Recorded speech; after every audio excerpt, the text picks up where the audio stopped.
하나님, 그 인자하심으로 우리를 사랑해 주시니 감사합니다. 긍휼히 여겨 주시니 감사합니다. 또 주님은 진실하시기에 한 번 하신 약속 이루실 줄 우리가 믿고 나아갑니다. 그 영원하신 약속을 믿고 나아갑니다. 주님, 우리도 하나님 닮은 거룩한 삶이 되게 하여 주시옵소서. 감사하고 우리 주 예수 그리스도 이름으로 기도하옵나이다. 아멘. 자, 오늘 말씀 보겠습니다. 오늘 말씀 사무엘하 3장 20절에서 27절 말씀입니다. 우리 함께 읽겠습니다. 아브넬이 부하 20명과 더불어 헤브론에 이르러 다윗에게 나아가니 다윗이 아브넬과 그와 함께한 사람을 위하여 잔치를 배설하였더라. 아브넬이 다윗에게 말하되 내가 일어나 가서 온 이스라엘 무리를 내 주 왕의 앞에 모아 더불어 언약을 맺게 하고 마음에 원하시는 대로 모든 것을 다스리시게 하리이다 하니 이에 다윗이 아브넬을 보내매 그가 평안히 가니라. 다윗이 새 신복들과 요압이 적군을 치고 크게 노력한 물건을 가지고 돌아오니 아브넬은 이미 보냄을 받아 평안히 갔고 다윗과 함께 헤브론에 있지 아니한 때라. 요압 및 요압과 함께한 모든 군사가 돌아오매 어떤 사람이 요압에게 말하여 이르되 네리 아들 아브넬이 왕에게 왔더니 왕이 보내매 그가 평안히 갔나이다 하니 요압이 왕에게 나아가 이르되 어찌하심이니까 아브넬이 왕에게 나왔거늘 어찌하여 그를 보내 잘 가게 하셨나이까. 왕도 아시려니와 네리의 아들 아브넬이 온 것은 왕을 속임이라. 그가 왕이 출입하는 것을 알고 왕이 하시는 모든 것을 알려 함이니이다 하고 이에 요압이 다윗에게서 나와 전령들을 보내 아브넬을 쫓아가게 하였더니 시라 우물가에서 그를 데리고 돌아왔으나 다윗은 알지 못하였더라. 아브넬이 헤브론으로 돌아오매 요압이 더불어 조용히 말하려는 듯이 그를 데리고 성문 안으로 들어가 거기서 배를 찔러 죽이니 이는 자기의 동생 아사엘의 피로 말미암음이더라. 어제 주일이라요. 다루지 않은 부분을 조금 같이 볼게요. 여기입니다. 아브넬이 다윗과 언약하고 온 이스라엘의 왕으로 세우겠다고 제안합니다. 다윗이 좋다고 하자 이스라엘 장로들과 합의한 내용을 전하러 헤브론으로 왔습니다.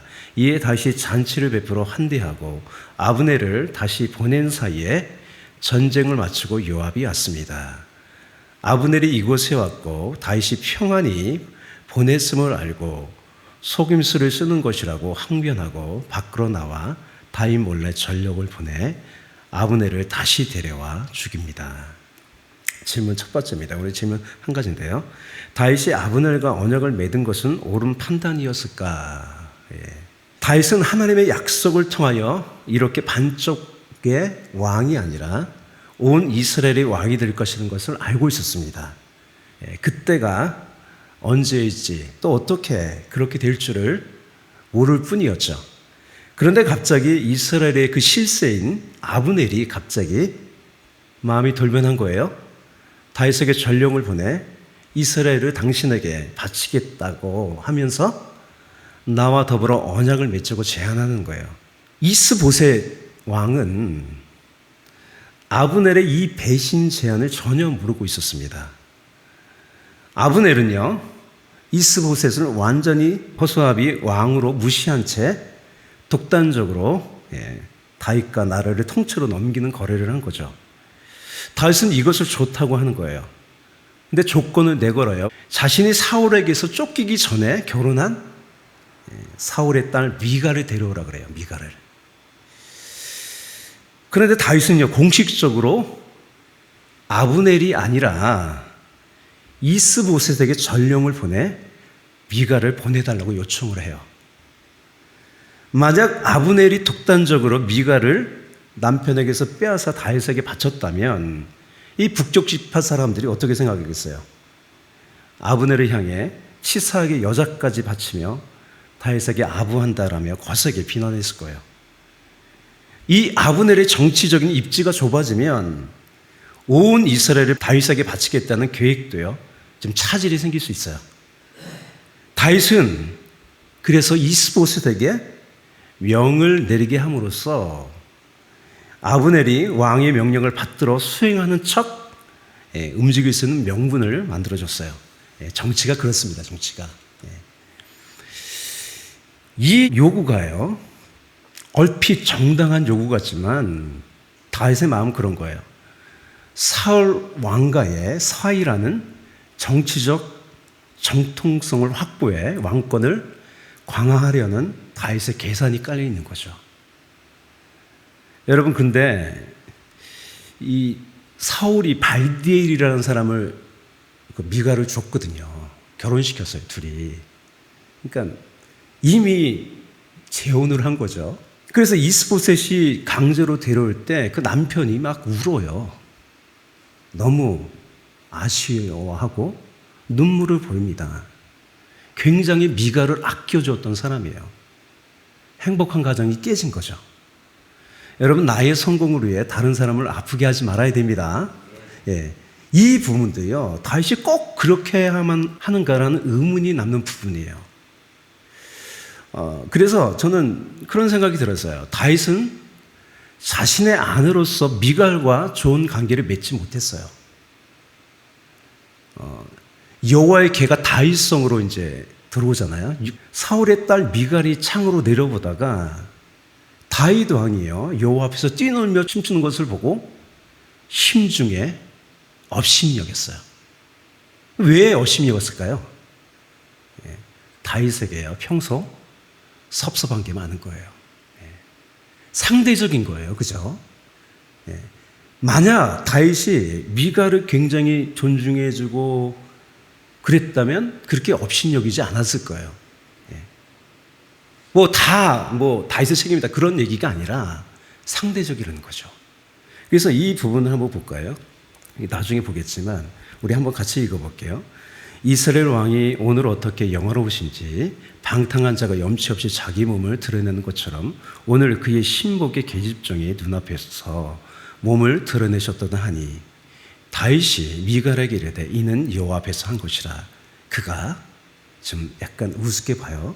내 아버지 사울이죠. 내 아버지의 그 온전을 버리시고 나를 택하사 나를 여호와의 백성 이스라엘의 주권자로 삼으셨으니 내가 여호와 앞에서 뛰놀리라. 내가 이보다 더 낮아져서 스스로 천하게 보일지라도 내가 말한 바 계집종에게서 내가 높임을 받으리라 한지라.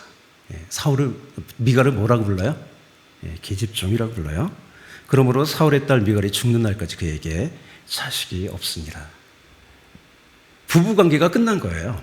이 대화에서요, 하나님 앞에서 언제나 낮아져서 찬양하겠다는 다윗의 신앙도 보이지만 미갈을 업신여기는 다윗의 마음도 있다고 생각합니다. 저는 다윗이 미갈을 업신여기니까 상대적으로 다윗을 업신여기는 건 아닙니까? 요 내용은 이제 끝났고요. 아브넬이 이제 다윗을 만나러 20명의 군사와 함께 헤브론에 왔어요. 다윗은 아브넬이 자신의 군대 장관인 요압의 동생을 죽인 자로서 원한 관계임을 잘 알고 있었습니다. 그럼에도 불구하고 아브넬 일행들에게 잔치를 베풀어주고 환대를 합니다. 오늘 본문에 보면 요압이 싫어할 것을 알면서도 이렇게 한 것은 다윗은 왕으로서 아브넬에게 면죄부를 주면 요압이 순종할 것이라고 생각했거나 혹은 통일이라는 대세를 앞세워서요, 요압이 얻지 못할 것이라고 이제 낚아낼 수도 있어요. 하지만 요압은요, 다윗의 통제 범위를 벗어난 인물이었어요. 아직 다윗의 그 범위권 내에 요압이 있지 않아요. 요압은요, 다윗이 아브넬을 그냥 평안히 돌려보냈다는 소식을 듣고요, 왕에게 거칠게 항의했고요, 결국 어떻게 합니까? 독단적으로 데려와서 죽이죠. 암살해버리죠. 저는 이 부분도 다윗에게 어느 정도 책임이 있다고 생각합니다. 물론 이렇게 왕을 무시하고 질서를 깨트리는 요압의 잘못도 있습니다. 그러나 다윗이 아브넬과 언약을 맺을 때부터 요압을 설득하고 그런 노력을 하지 않았다는 거예요. 세심함이 보이지 않아요. 이 부분이 좀 아쉬운 부분입니다. 다윗이 아브넬과 언약을 맺는 것은요, 오늘 질문에 따르면 정복전쟁이 아닌 평화적인 통일을 위한 저는 옳은 판단이었다고 생각해요. 그렇게 저는 생각합니다. 그런데 그 과정이 아쉬운 거죠. 적용하면 그렇습니다. 우리는 왕도 아니고 정치인도 아니지만 교회의 리더로서 생각해 볼 점이 있다고 생각합니다.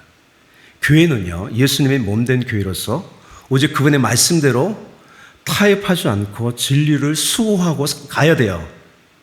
말씀대로 타협하지 말고 가되 이 길과 반대되는 사람을요, 어떻게 돼요? 사랑을 가지고 적대시하지 말고요, 이해시키는 노력이 있어야 됩니다. 인내도 필요하다고 저는 생각됩니다. 예수님이 이렇게 제자들을 끝까지 사랑하셨습니다. 하나님은요, 공의로우실 뿐만 아니라 긍휼이 많으세요. 인자하십니다. 예수님도 그러셨잖아요. 예수님도 은혜와 진리가 충만하셨어요.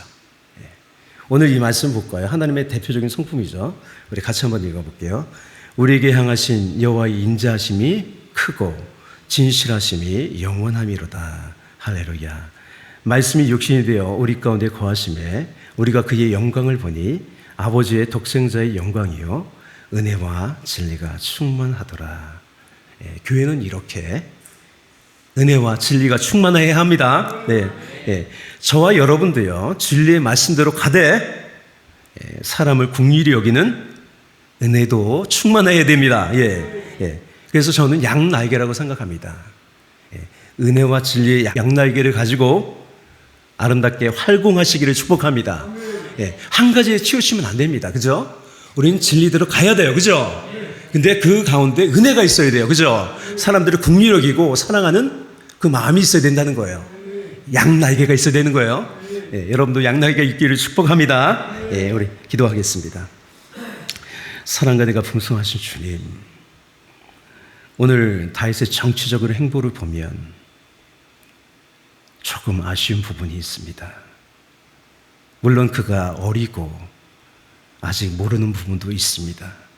또 우리도 마찬가지입니다. 아직도 미숙하고 연약한 존재입니다. 주님 붙잡아 주시옵소서. 그래서 은혜와 진리로 충만한 예수님을 닮은 우리가 되어주곤 합니다. 언제나 타협하지 않고 진리 가운데 나아가되 우리와 반대되는 사람을 설득하고 이해시키고 사랑해 줄 수 있는 그 풍성한 은혜도 또한 주시옵소서. 그렇게 은혜와 진리가 충만한 우리 교회, 우리 모든 성도들이 될 수 있도록 축복하여 주시옵소서. 감사드리고 찬양하며 우리 주 예수 그리스도 이름으로 기도하옵나이다. 아멘.